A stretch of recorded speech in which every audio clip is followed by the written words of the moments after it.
Would you like to express your love to your spouse in a meaningful way to build intimacy and strengthen your marriage? If you are single and hope to get married one day, I encourage you to watch this video. In this video, I'm gonna share 10 ways you can show love to your spouse and create a connection that leads to deeper intimacy. Hi, I'm Dr. Elias Moitinho with Motivation and Growth. In this channel, I'll be giving you tips and life skills to help you grow in your life. I'm a licensed marriage and family therapist, licensed professional counselor, and a professor of counseling. More importantly, I have been happily married for over 28 years. So I'll share with you things that I've learned from clinical practice, teaching, and obviously life experience.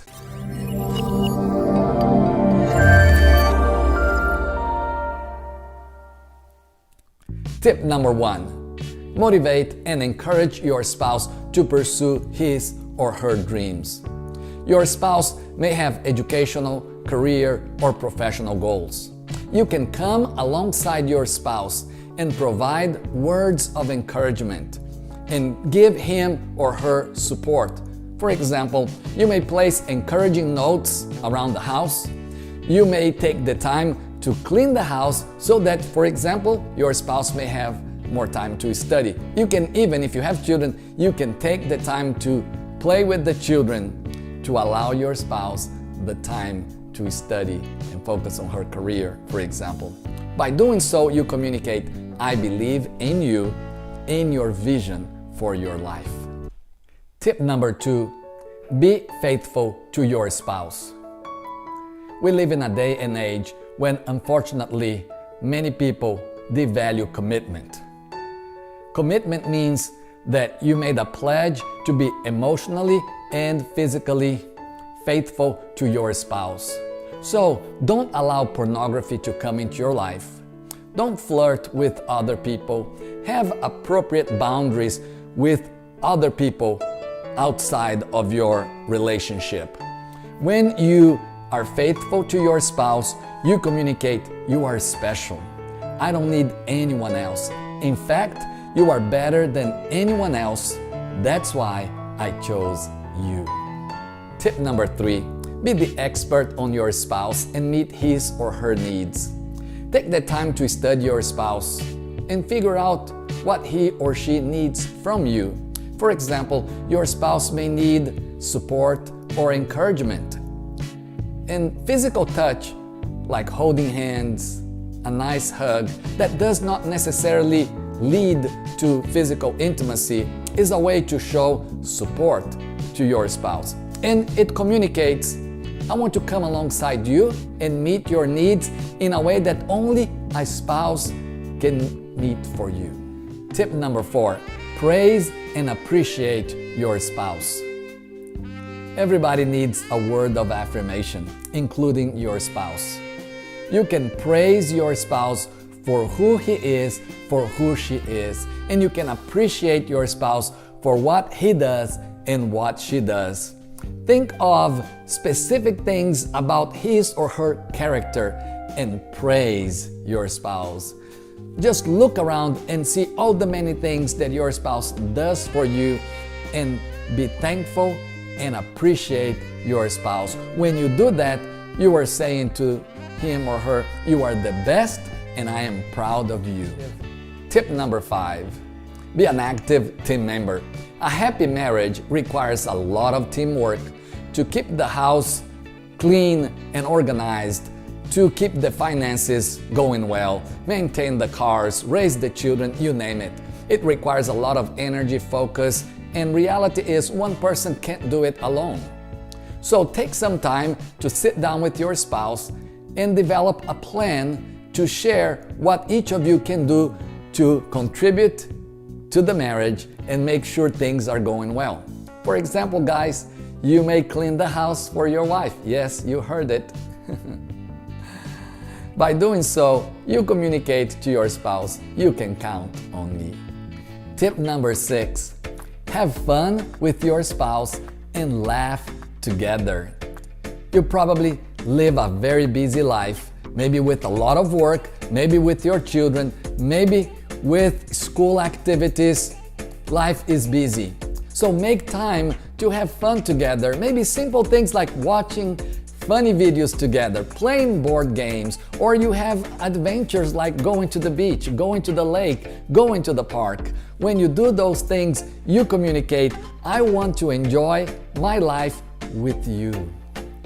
Number 7, be on the same page financially. According to research, the higher the frequency of arguments over finances, the more likely couples are to divorce. Debt can create a lot of stress on a couple's relationship. One person may be a saver, the other person may be a spender. So it's important for you two to come together and agree on a wise money management strategy that will work for you. By doing so, you are communicating, hey, we are responsible administrators of the gifts and financial blessings that God has given us. Tip number 8, have a compelling vision for your marriage. Probably you have talked about some things you want to accomplish as a couple. But here, I want you to be intentional and think towards the future, even 5, 10, 20 years from now. And ask yourselves these types of questions. What kind of marriage do we want to have? What kind of couple do we want to become? What kind of difference do we want to make in other people's lives? When you ask those types of questions and when you develop a vision for your marriage, then you are communicating, we can achieve this together. We can be this together. You may even ask, what kind of couple does God want us to become? Tip number 9, communicate openly and listen with empathy. When you share your thoughts, your ideas, your feelings, how you are doing with your spouse, you are letting your spouse know you. And when you listen to your spouse with empathy, you are showing a desire to fully understand your spouse. Yes, intimacy means to know and to be known, so communication is essential. When you communicate, you are saying, I want to be intimate with you, I want to know and to be known. Let me encourage you to watch my videos on communication and listening skills in this channel. They're going to be very helpful to you. Tip number 10, follow God together. My wife and I are Christians, and we follow God individually and together as a couple. And we believe this part of our relationship, following God, gives meaning and purpose to our individual lives and to our marriage.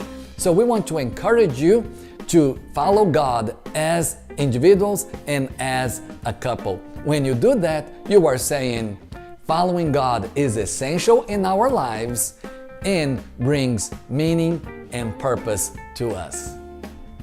And here is the bonus tip. There is a type of love that is called agape love. Agape love is a love that is other-focused. It asks, how can I be a blessing to my spouse? How can I encourage, affirm, support my spouse? It's a love that is patient and kind. It doesn't get angry easily. It's a love that keeps no record of wrongs. It always forgives. So, have that type of love in your marriage. Hi, if you liked this video, let me encourage you to click the like button, share it with your friends, and subscribe to the channel. I'll see you in the next video.